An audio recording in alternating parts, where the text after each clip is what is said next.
Ya por fin nos vamos a la última página que vamos a ver hoy. Bien, esta página es muy importante.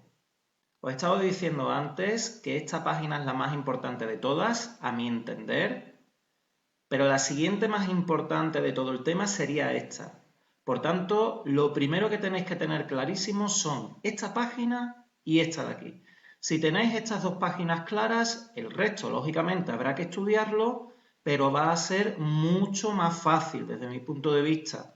Si no tenéis clara ni esta página ni la que vamos a ver a continuación, pues se os va a hacer más difícil el tema, ¿vale? Son páginas esenciales.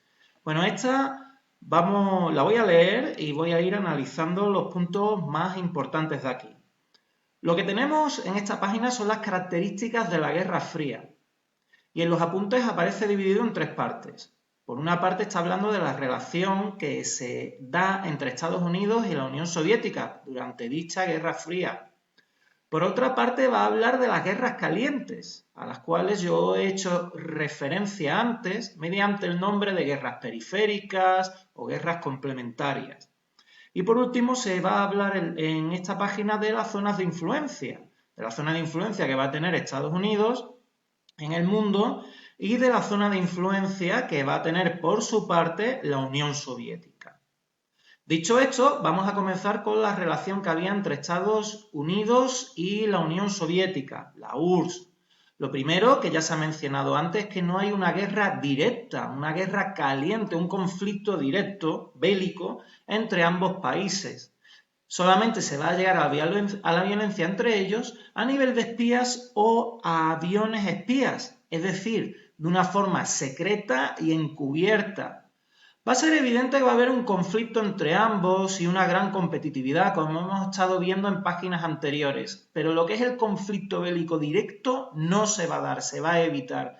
A veces parece que vamos a estar cerca de tenerlo, en un contexto más bien político, parece que va a entrarse en guerra, pero luego no, luego termina solucionándose. También se menciona aquí en esta relación entre Estados Unidos y la URSS, se evita el conflicto directo por el miedo a la aniquilación mutua por hecatombe nuclear, carrera nuclear, ¿vale? Esto es la idea básica y que ya la estábamos mencionando aquí. Había un limitante de tipo militar y yo creo que realmente debido a esa militante que era la guerra nuclear, por la que ni Estados Unidos ni la Unión Soviética terminaron entrando en un conflicto bélico directo. ¿De acuerdo? Era algo realmente peligroso que podía suponer el fin del mundo, que desde luego iba a suponer el fin de cada uno de estos países y sus aliados, y por tanto se pensaron muy mucho el entrar en un conflicto de esas características, por lo que esto siempre estuvo parando la posible guerra entre ambos países. Continúan los apuntes. Competencia entre las dos superpotencias por aumentar su prestigio internacional y sumar aliados. Esto era lo que nosotros estábamos viendo aquí de la competitividad que había a nivel político, económico, tecnológico, ¿de acuerdo? Ejemplos más concretos son la carrera espacial. Ambos países, Estados Unidos y la Unión Soviética, luchaban constantemente por ver quién era capaz de llegar a la Luna o desarrollar de mejor manera la carrera espacial. Perdonad. Otro ejemplo donde se veía claramente esa competitividad y esa búsqueda de prestigio eran las competencias deportivas, sobre todo cuando llegaban las Olimpiadas, donde Estados Unidos y la Unión Soviética entrenaban de una forma realmente dura a sus distintos deportistas para conseguir el máximo número de medallas olímpicas posibles. Prácticamente entre estos dos países terminaba repartiéndose la mayoría de medallas durante esta época de la Guerra Fría. Por último, en cuanto a la relación de Estados Unidos, vemos que en sus relaciones se producen ciclos. Primero hay calma, luego las declaraciones suben de tono y finalmente una crisis lleva la tensión al máximo. Parece que va a estallar la guerra, pero después las cosas se calman de nuevo y vuelta a empezar. Es decir, las cosas al principio estaban relajadas, empieza a aumentar la tensión, parece que va a estallar un conflicto bélico, pero al final todo se resuelve por vía diplomática y volvemos a un estado de calma. Y este ciclo va a ir dándose de vez en cuando a lo largo de los distintos años y décadas en los que estuvo la Guerra Fría. Luego, sobre las guerras calientes. Recordemos que estas eran guerras periféricas, prácticamente todas ellas en el tercer mundo, en países muy pobres, y eran guerras de baja intensidad. Y os decía, eran guerras en países remotos, de poca importancia internacional, pero estratégicamente bien posicionados. Por tanto, eran países donde Estados Unidos metía influencia a favor de sus intereses y para ir en contra de los intereses de la Unión Soviética y viceversa. Es decir, pequeñas guerras donde la Unión Soviética daba cierto apoyo para conseguir intereses propios, por ejemplo, acercar ese país hacia el comunismo y bien a su vez llevar a cabo influencia para ir en contra de los intereses propios de Estados Unidos, ¿vale? Esto se veía, por ejemplo, en un país comunista, los Estados Unidos apoyaban a la guerrilla anticomunista, es decir, los que estaban en contra, a la guerrilla que estaba en contra de los valores que tenía la Unión Soviética. Algunos ejemplos que podemos tener de esto es Estados Unidos en la zona de América Central y Sudamérica frenando el movimiento obrero y comunista. O también, por ejemplo, Estados Unidos dando apoyo armamentístico y militar a Afganistán en su guerra contra la Unión Soviética. Y lo mismo sucedía por parte del otro bloque. Es decir, en un país anticomunista, la Unión Soviética apoyaba la guerrilla comunista, daba influencia de tipo comunista para ir en contra de los intereses occidentales, de los intereses democráticos, capitalistas, etc. ¿Ejemplos que podemos decir aquí? Pues la crisis de los misiles en Cuba, donde la Unión Soviética apoyó a dicho país, a Cuba, en su conflicto con Estados Unidos. Y de hecho fue uno de los momentos donde estuvimos más próximos a la posibilidad de una guerra directa y un conflicto de aniquilación mutua. Y esto se verá un poquito más adelante. Otro ejemplo de cómo la Unión Soviética apoyaba a guerrillas comunistas lo tenemos en el apoyo armamentístico que la Unión Soviética hizo al Vietcong, es decir, a la guerrilla vietnamita que estaba en guerra en Vietnam contra Estados Unidos. Esto también lo veremos un poquito más adelante.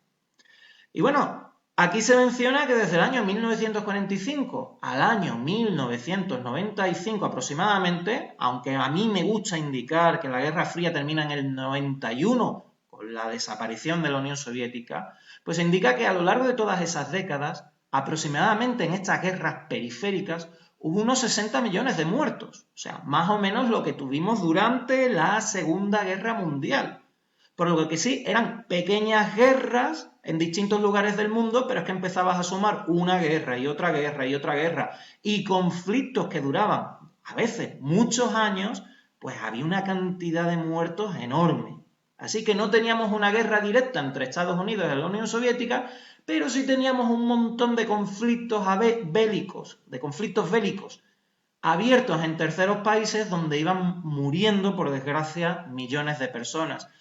Y muchas veces todo esto por causa de ideología, bien por defender los intereses de Estados Unidos o el capitalismo, o bien por defender los intereses de la Unión Soviética y el comunismo. Fijaos, que aquí al final el pueblo era por lo que menos realmente se estaba mirando. Aunque bueno, esto ya alguno pues tendrá otros puntos de vista. Por último, en la página se habla sobre las zonas de influencias. En el caso de Estados Unidos, nos vamos a encontrar que su principal influencia va a estar en Europa Occidental y en Japón, para evitar que el comunismo triunfe a través de la democracia. Y en este caso va a hacer inversiones económicas en Europa a través del Plan Marshall.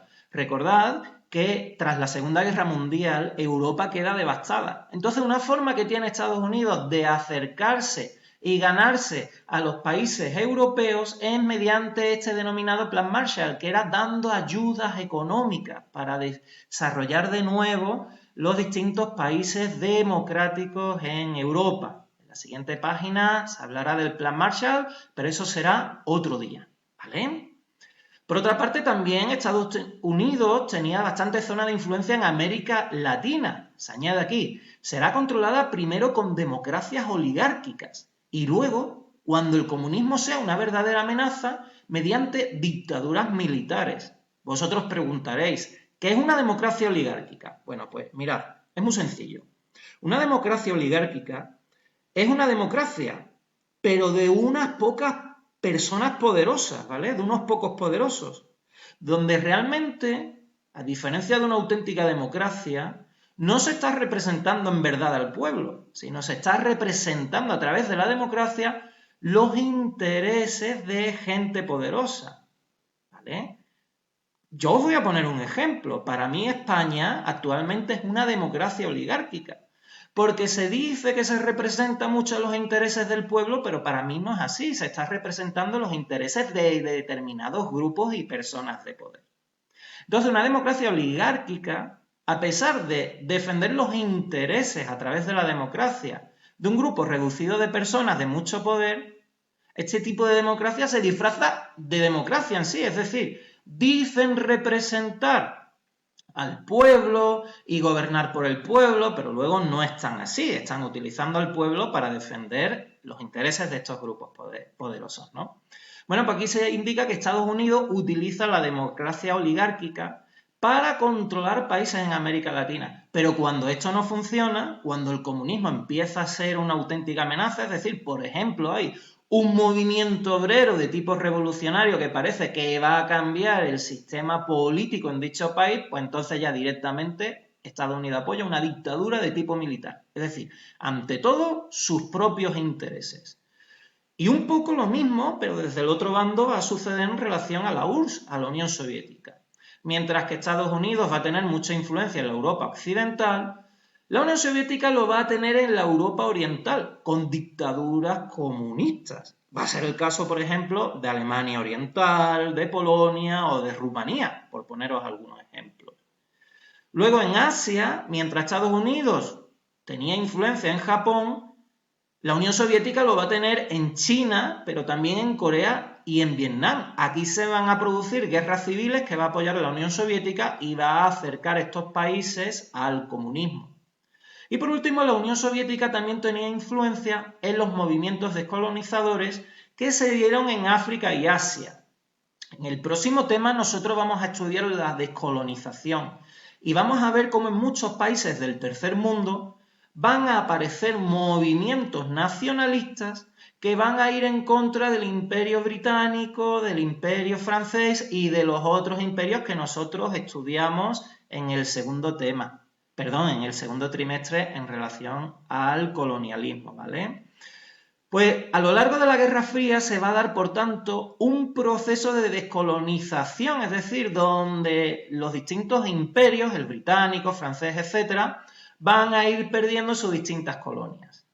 Y claro, como el Imperio Británico es del bloque occidental, el Imperio francés es del bloque occidental y prácticamente el resto de pequeños imperios son de dicho bloque, pues la Unión Soviética aprovecha para meter influencia y poder llegar a tener cierto control sobre distintos países africanos y asiáticos. Como podéis ver, esta página dice muchísimo y es muy importante. Por tanto, tenéis que tenerla súper claro, ¿vale? Terminamos hasta aquí. Deciros como última recomendación que si tenéis acceso a una fotocopiadora, sería muy buena idea que imprimieseis estos apuntes, porque sobre dichos apuntes impresos podréis tomar notas a lápiz de distintas cosas que os resulten importantes de las que yo os estoy diciendo, ¿vale? Esto si tenéis acceso a una fotocopiadora. Si no tenéis una fotocopiadora en casa, intentad llevar estos apuntes en una memoria USB, en un stick, en un pendrive, a una papelería que esté cerca para que os lo impriman. Normalmente todas las papelerías tienen este servicio, ¿vale?